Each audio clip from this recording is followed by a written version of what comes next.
Hi guys, back again with another video. Now this video is going to be a disassembly video of the Blancpacket or Blancpain BT01. So we'll be going ahead and opening this up and then see what the electronics actually looks like, how the speaker looks like. Is there a space to open it up or modify something? So we'll be looking at that now. Now there's nothing wrong with the speaker, so I'm going to open it anyways to show you how it actually looks like. So let's go ahead and open it up. Now first of all, you have to remove this cover, this rubber cover which is on top. Just remove it. Just comes off like that. It's not stuck, so just remove that, keep it aside.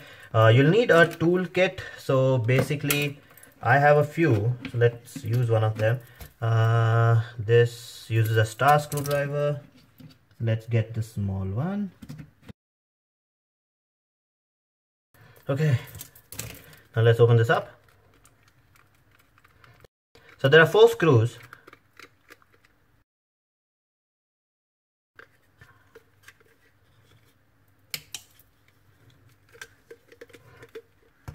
Okay, so that's how the speaker looks like. Okay, so they have tried to make a bass compartment here. Okay, so they have tried to use this space to create enough bass, but it did not actually work that well. Let's go ahead and remove the rest of the screws too. So there are 4 more to open up the speaker itself.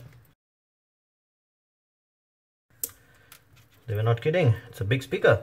So now you see the magnet on this. Now you see how big the magnet is, how big the speaker is, and they tried to make this bass chamber. Now this is something that you would see in most of the speakers. So like if you have any of those speakers which have stereo sound, for bass they actually make such a membrane. So this is not a speaker, this is just a membrane which vibrates and creates bass. So whatever vibration is here, it uses that to vibrate and create bass, which goes from the bottom and comes out. Now since this is completely covered, that will not come out properly anyway. Now let's take a look at this part also.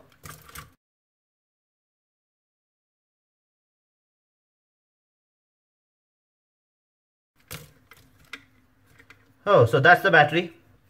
So the battery is that much, it's that small. Let me give you a closer look. So that's the battery itself. So that's the PCB. So okay, that's pretty small. Now you do have an antenna over here specially made for the Bluetooth connectivity. It looks nice. That's basically it. If you want to know more about the speaker, if you want to know about the features or how to use this or how to get a replacement part or anything, just message me, comment me. I do respond to my Facebook Messenger and Instagram Messenger too. So do message me and I will respond back to that. So that's it for this video. If you like the video, please subscribe, hit the like button and do comment, and I'll see you again with another video. Bye bye.